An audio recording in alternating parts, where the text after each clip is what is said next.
the gunfight to retrieve the body of his CO, wiped out the Viet Cong, and brought his commanding officer's body back to the base.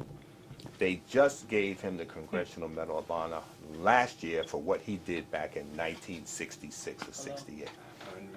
Now, and this is the thing that annoys me with this government. They think it's something to give black veterans a medal when they're 85 and 90 years old. I looked it up.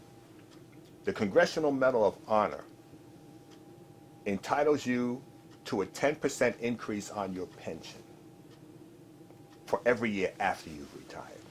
It entitles you to $1,259 additional money in your pension as a Congressional Medal of Honor awardee, $1,259 a month in your added to your pension. It entitles your children, if qualified, to go to the U.S. Military Academy.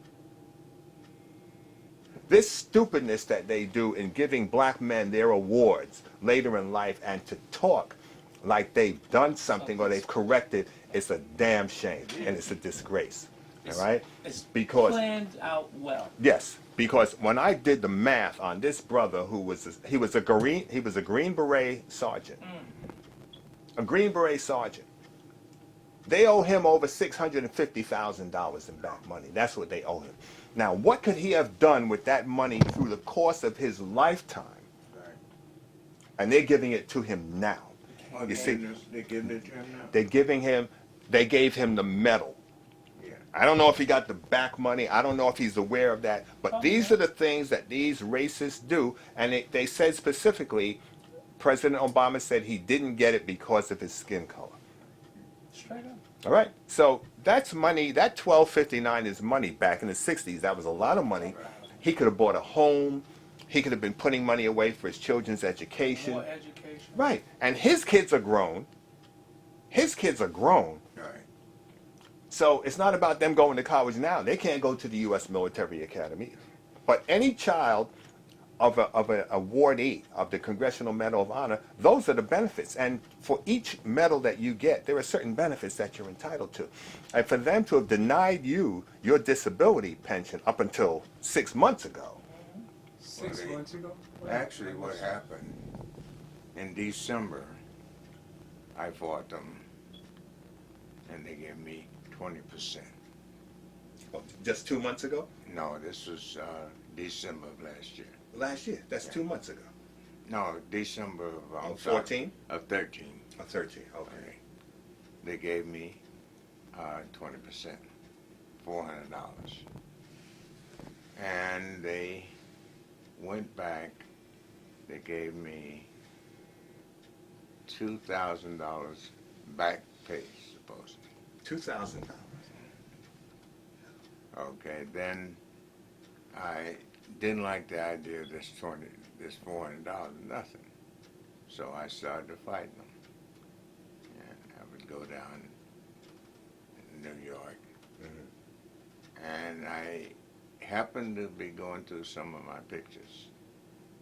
And I found a picture of myself and me and 3 other guys stacking bones. And I said, oh, good. So I took that picture and a couple of other pictures of myself in Germany, and I sent it in. So since I also told them what this guy did under circumstances, send me to training, or Right. send me to diffuse bones without any training, and I was a medical technician, not a bone technician. Right. So when I sent that in, they sent me a letter, we're working on your case. I think I got about 3 letters, we're working on your case. So finally one day a lady called me and says, it's after I sent the picture and everything in. Says, Mr. Freeman? I said, yeah. Says, we finished your case. I said, well, what happened? Tell me the story. She said, well, I can't tell you, but I think you'll be happy. This was her words. So the next month, I got a letter stating that I was 100%. So from 19, when did you leave the military? 19, November 8, 1948. 1948. So that's 67 years ago. Or this time, when they gave me the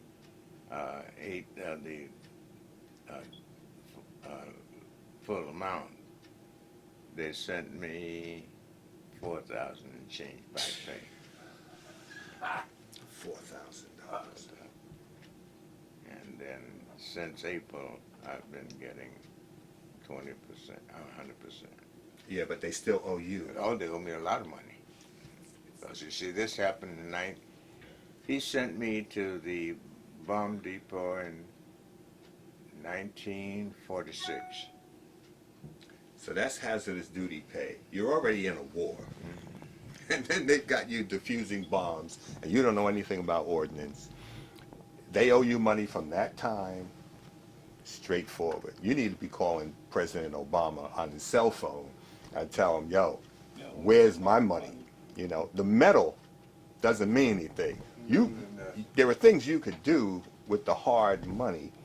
And this is the thing that annoys me about this country. They continually deny black people every way they can. And then they want to act like they're so benevolent that we're making up for the errors of the past, but they're still robbing from Well, it. I got a friend of mine who lives right in Hempstead. Her father died. And she fought like everything to get the Congressional Gold Medal. And she's not getting a penny.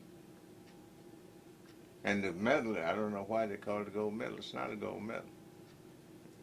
It's just plated. It's not even a good plate. Him in the middle behind you, up there on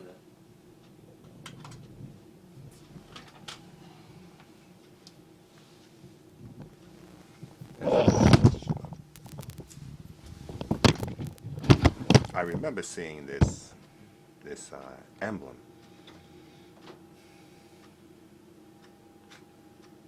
You got it? Now, better than the government, a friend of mine that I showed cards with for many years, and I never talked to him about Tuskegee Airman. When he found out that I was a Tuskegee Airman, he went on the computer, got all this background information that's right there in that white paper. In Hicksville, Long Island, spent $6,000 to have a guy to do a facial of me when I was 17 years old. Wow. Did the gold medal there and a P-51. The P-51 is the aircraft that the Yeah, Tuskegee yeah, Airmen flew. Now he paid $6,000 for that and presented me not only with that, but since I was in the automobile business, over there on the refrigerator, there's a trophy there. It's got pistons and an airplane propeller over there. Now this is not the government. This is a guy that has car shows. Because I was in the car business for well over 70 years, 67 years. I designed cars with James Brown, Sammy Davis, Wilson Pickett, all of them. I remember James Brown had a house on Linden Boulevard. Right on 175th. And we're going to come back to the automobiles. What was it like flying in those aircraft? I didn't fly, I was a medical technician. Oh, so you guys didn't go? Let me explain to you. Okay. At the beginning, there was 996 pilots, but there was 13,000 support groups. You had wax women, and Right. just some people don't know that women were Tuskegee Airmen. Yes. They worked on planes, medical work, clerical work, and things of that nature. I was a medical technician. I took care of wounds, giving shots, and things of that nature. That was my job. But most people, they swear when I walk out, especially the white people, they all think I was a pilot. But I tell them I was not a pilot, a medical technician. But a Tuskegee Airman, But Tuskegee nonetheless. Airman, What you said is important because I remember when I was in the ROTC program at CCNY, I think the ratio was 9 to 1. For every combat soldier, there are 9 support people behind that one soldier that you see, whether it's transportation, medical, food, ordnance, There's whatever it actually is. 10. It's 10. Okay. I was close. No. See, my mind is not as sharp as yours. Oh, yeah, you got to be sharp now. I'm almost 90 years old. Yeah, well, that's what I'm saying. I need a little more time to get as wise as you. Yeah. Mr. Freeman, Yeah. your tenacity,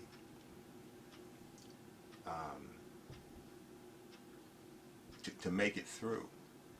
And you came out of the war, and you weren't doing medical work when you came out of the war. No. So you went into automobiles. Right.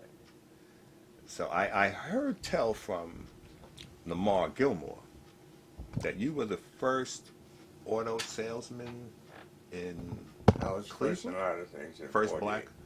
In 1948, March, November 1948, that's when I was discharged.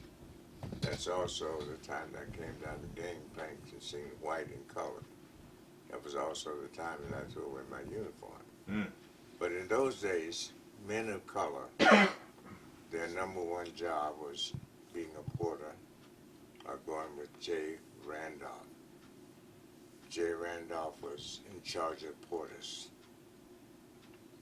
We went to on the trains. Pullman Porters. Yeah.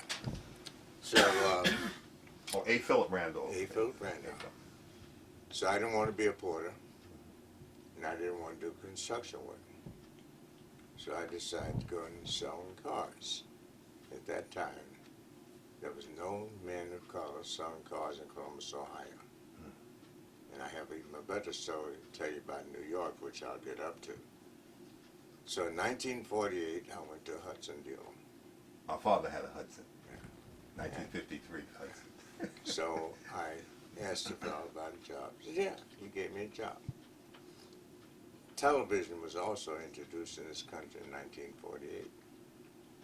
The only person of color you'd find on television in 1948 was Beulah, Stephen Fetcher, Amos Landy. But I was on television demonstrating the step-down design of the Hudson Hornet and how I could swing on the doors and close the door and still be in line in 1948. Channel 3 in Columbus, Ohio.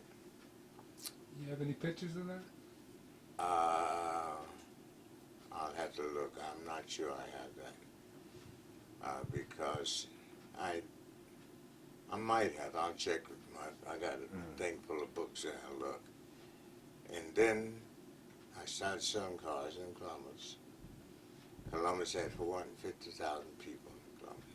I was the number one salesman of Hudson from 1948 to 1954. I had a friend who was in service with me, who lived in Brooklyn. And every year he'd send me a Christmas card. And beautiful homes and everything. And his address was 56 North Oxford Walk. Oh, Brooklyn, yeah. That to me sounded so sophisticated because I'm in Columbus, Ohio. Fort We Greene. have only ranch homes in Columbus, Ohio. There's no such thing as tall buildings. But to me, 56 North Oxford Walk, boy, that's a sophisticated address. It's the practice. I said, oh man. So every year I did a Christmas card. Beautiful house, and the address he put on the thing is 56 North Oxford Walk. So I expected when I came to New York to have this type of house.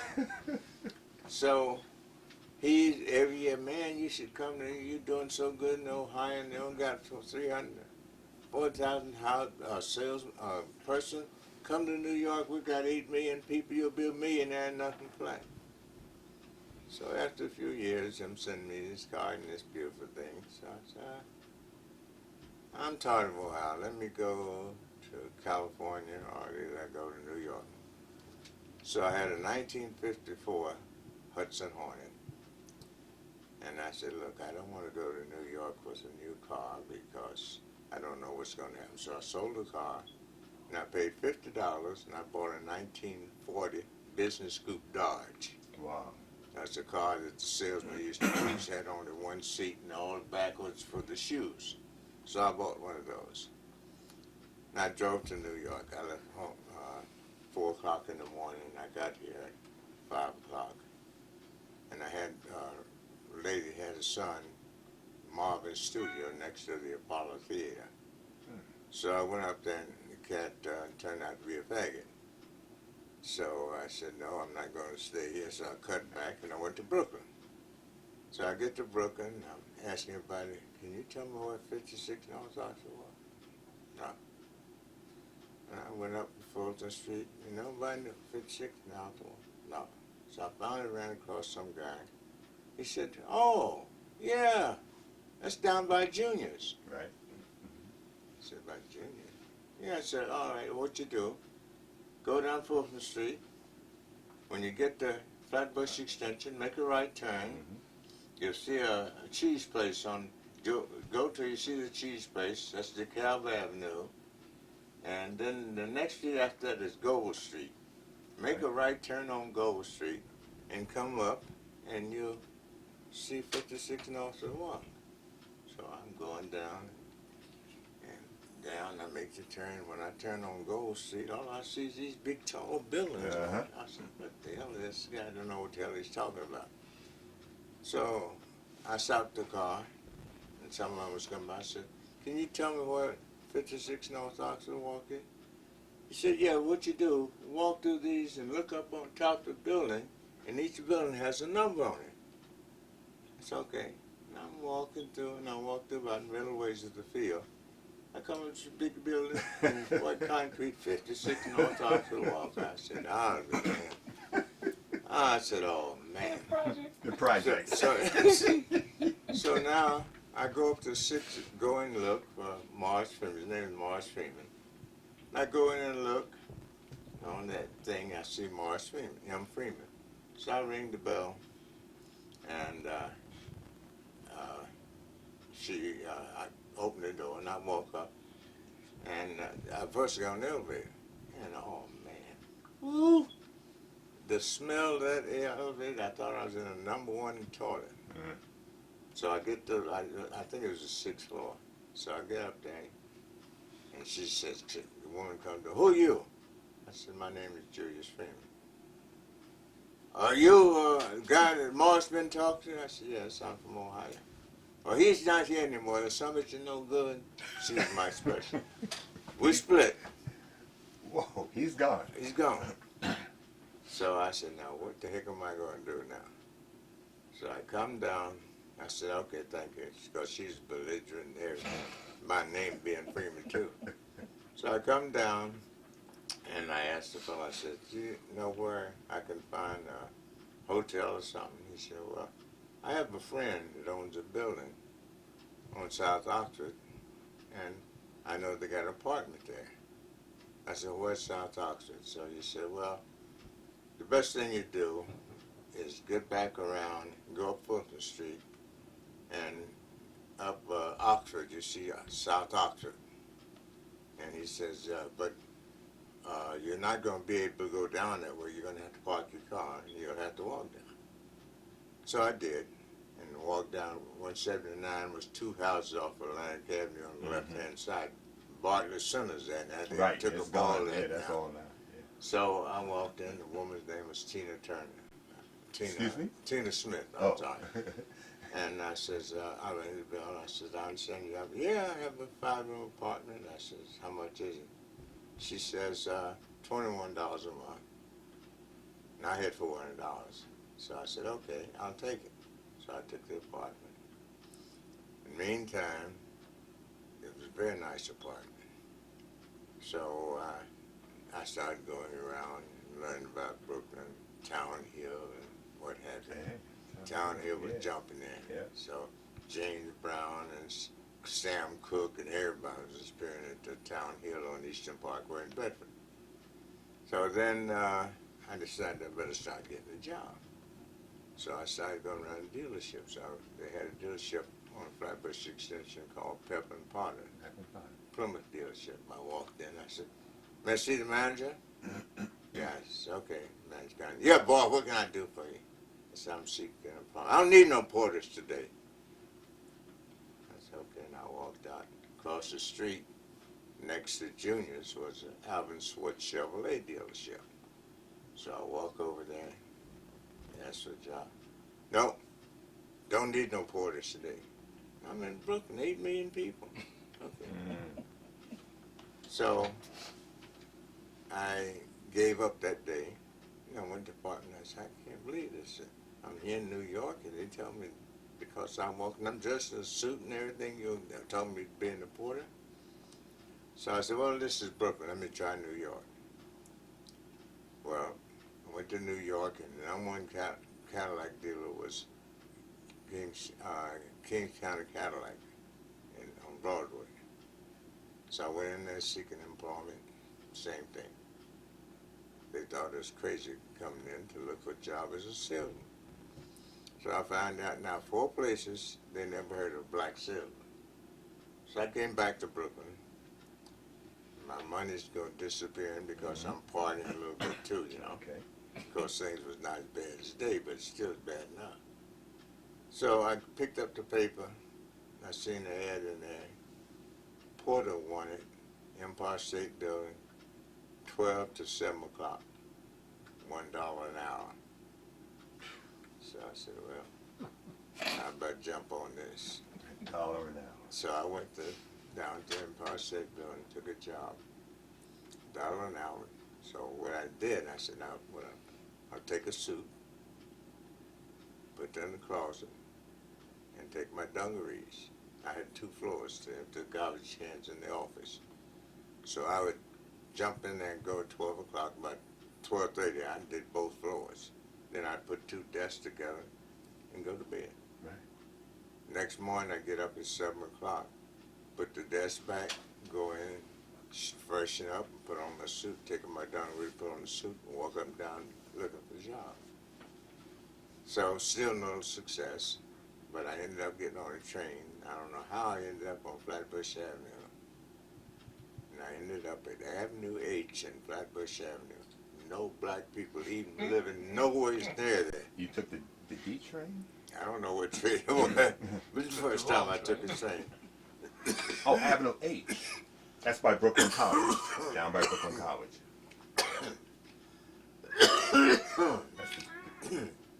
So I took the train, Okay, 2 and a 3. and when I got to Avenue H, I looked over, and that's Hudson dealer.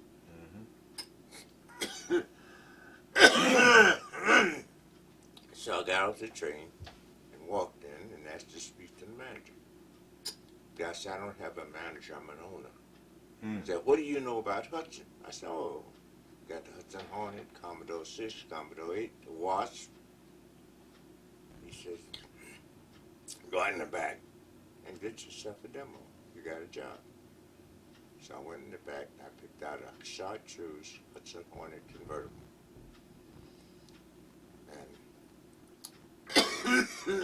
And wow. Water? So I got off the train, and as I said, I got the car. So I went to hardware store, and I said, I want a white oilcloth. So I bought a white oilcloth. Then I went to a sign company. I said, I want you to make me up a sign. He said, what do you want on the sign? I said, well, let me see. Get the Mars car today, ride the Freeman way. CJT Freeman at Flatbush Hudson. Never I forget the rest of the phone number. He did that. I put it on the trunk of the car, and I started riding around Brooklyn. All up and down Brooklyn. Well, Hudson wasn't selling, and they soon went out of business. So, meantime, a fellow by the name of Sam Wager called me, and he asked me to come down and see him. He said, my name is Sam Wager, and I own Bedford Chevrolet. He says, come down, I want to talk to you. So I go down. He says to me, You know what? I've been in this business 30 years, and I've never seen an aggressive salesman like you. How would you like to sell Chevrolet? Chevrolet is the #1 selling cars then. So I said, fine. Now, he says, your salary is going to be $60 a week, Good. and I'm going to pay you $25 for every car you sell. Wow. Man, that was out of sight. So I started selling cars. He put signs on he was a politician. He had signs on every bus in Brooklyn riding around CJT Freeman, Bedford Chevrolet. Ben Ward Ben Ward, Ben former Ward. police commissioner. Was a flatfoot living on Franklin and Prospect, going to college at night to get a college education. He came in, says, I need a car. I said, okay. I sold him a 150 Bel Air, 150 Chevrolet, which was the cheapest Chevrolet. It ran $1,200. I sold Ben Ward his first car. He was a flatfoot working out of the 8th precinct. His wife was a school teacher. Okay. Not knowing he's going to end up being the chief of police in New York, Right. but big guy. Ben Yeah, was a big guy. So anyway, then I started being successful in Brooklyn. Everybody knew me. Here's Reverend Hudson. See that up there? Yes. That's yes. Reverend Hudson. I gave him, sold him as a 61 Impala convertible. I came up with it to give that car away to people in Brooklyn. That's 913 Notion Avenue. It was the church he had there. That's Reverend Hudson there. And Say to be continued. Say to be continued. All right, ladies and gentlemen, we're going to take a break. This very, I shouldn't say very, but most extraordinary interview with Mr. Julius Freeman will continue. Please stand by. All right, you have a picture I see here of James Brown and 2 little children. yeah, one is my daughter and one is his daughter. That's his oldest daughter, when it was back in 1964. That was. Wow, Yeah, that's in my basement there over by the corner. right here. Yeah, I saw another photograph you had with Bill Cosby. Yes. You've got awards from Nassau County,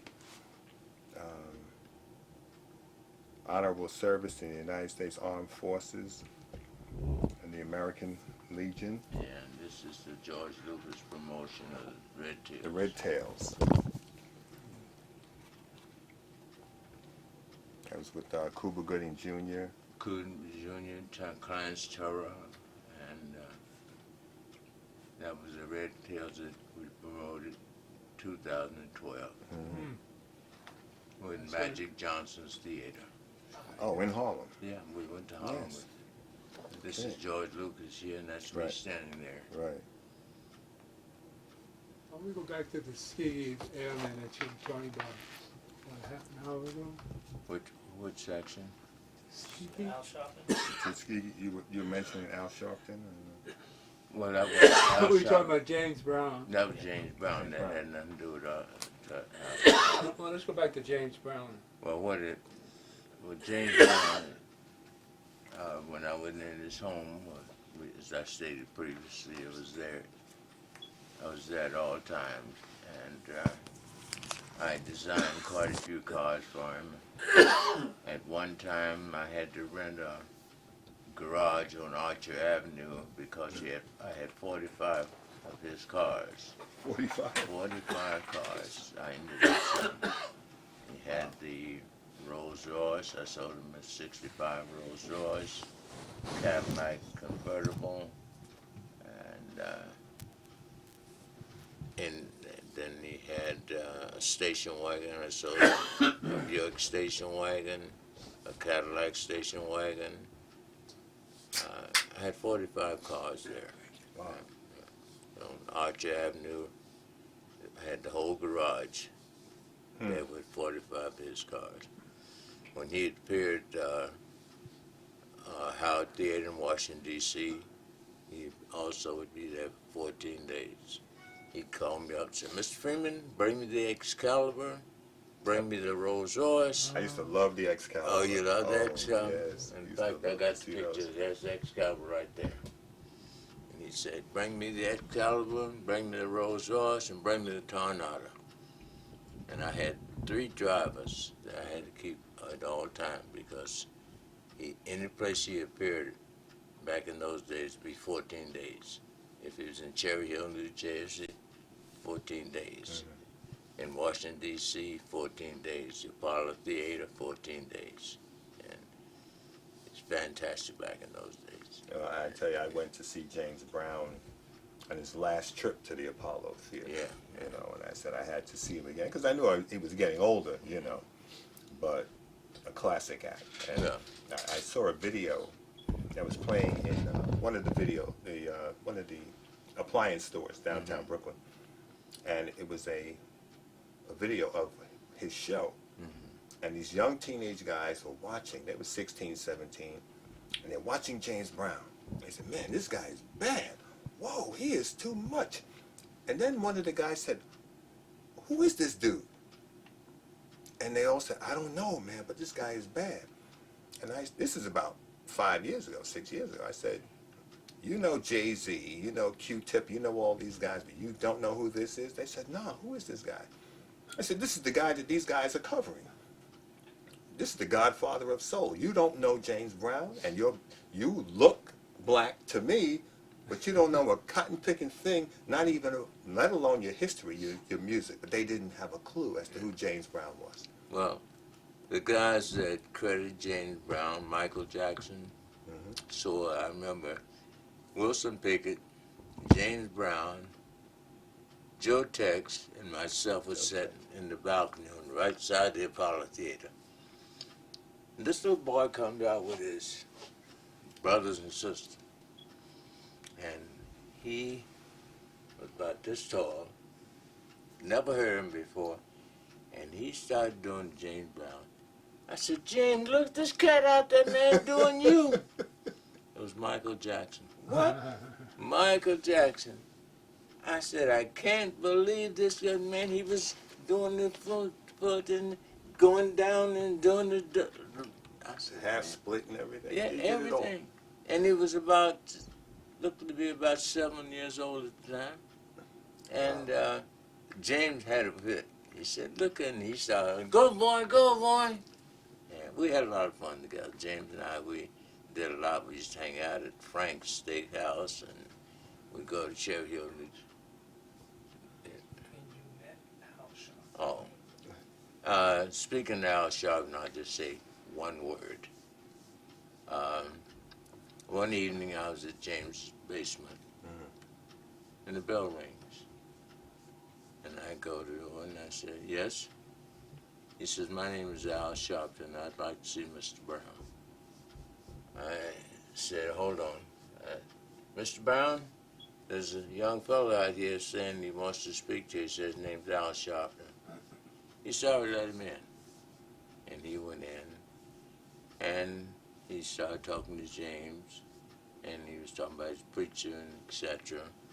And he did a couple of steps with James Brown, and then James, they became friends. And from that day, that night on, whenever he was in New York, Al Sharpton would come out and do his thing.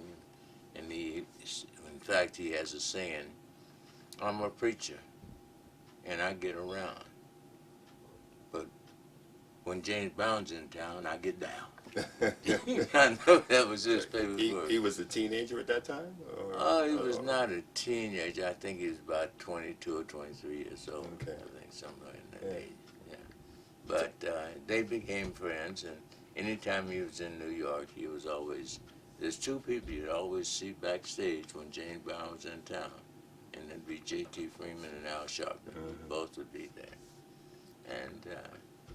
And I had a very good experience with James. As I said, I brought his first daughter into this world. Well, I didn't bring it to the world, but I took his wife to the hospital. And when she had the baby, I brought her home. I spent from 1964 1904 to 1972 was James Brown. One time, as I said, I had 45 cars. I kept on Archer Avenue. And I had to have 3 drivers because I never know what car he was on. And every car I had to keep full of gas because I never knew what he was going to ask for. Okay. It was a great experience, and I hate to see him pass. And I read some things, and my associate read some things the other night I didn't appreciate. That I understand that they're fighting amongst the family. Of the family. Yeah, that is And most disappointing. I understand that they cut his leg off. One family got his leg. It's on the telephone. I couldn't believe it. She went in there. If you go in there and put James Brown, it's all right there in that telephone. I couldn't believe it. And they buried him 3 different times. And they first buried him in his daughter's backyard, and they're fighting now. And I understand his last wife was, I forget her name now. She didn't get the amount of money. I think she only got 20% or something. And then it said charity got the biggest. Charity got 80% of the money. Well, You know who charity was, don't you? the IRS. The attorneys. The attorneys. The attorneys. Charity, that's what it says. It's all right there in the telephone. All you have to do is bring up James Brown, and the whole thing is right there in the telephone. It tells you the whole thing. I didn't know it till my caretaker showed it. Yeah. Well, you've got a lot of memorabilia here. Yes. And we're going to take a shot, if you can, Winston. Well, I'll start with the first one. Over there, on that beautiful eagle there, that was the first speaking that I did. That was done at all-white college in Long Island. And they presented that to me. Suffolk County College. 2010, I think that was. It's on there, the date's on there. The eagle. Yeah. Down below. The eagle. The eagle. Oh, the eagle. I'm looking at the picture of it. Oh, that's the Tuskegee Airman in 1948 in Columbus, Ohio. The picture above that is Dory Miller, the guy that shot Pearl down. Harbor. Right. Yes. Don Dory Miller. Thomas. Dory Miller. They had stamps made of him. You could buy stamps back in the day. I think he was a cook, right? Wasn't he? He was a cook, and he shot his down story? 7 planes. Pearl Harbor. He shot down He 7 manned, he manned the anti-aircraft. What happened? The gunner was killed. The Japanese killed the gunner, and he jumped over and grabbed the machine gun, shot down 7 planes. And he didn't get his 2 either. And this is a shot of you here? They still That's didn't- me they still when didn't I give was him his 17 medal? years No, old. this another you? medal Yeah. they're trying to How do get you- him That's for 17. reserve, and it's still At got 17? Yeah, He that's got one, but not the one he should have gotten. the big picture over there on the wall. My wife did that for me, my 60th birthday. That's a collage. Book Benton, James Brown, everyone is over there. The picture on the big picture on Up the on the wall. wall. That's the collage my wife did for me when I was 60 years old. That's all my shooting experience and some of my buddies I shot with. We used to have our own gun club. That was for my 60th birthday.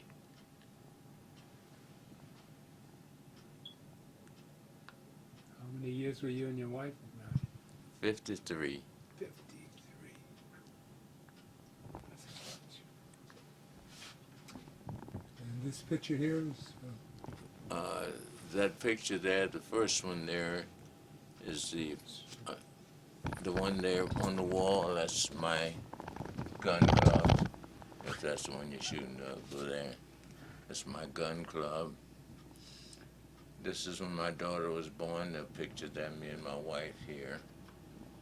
Up there, above that, is when I was the fleet manager of Restart City in Lynbrook, New York. That's the crew on the far track.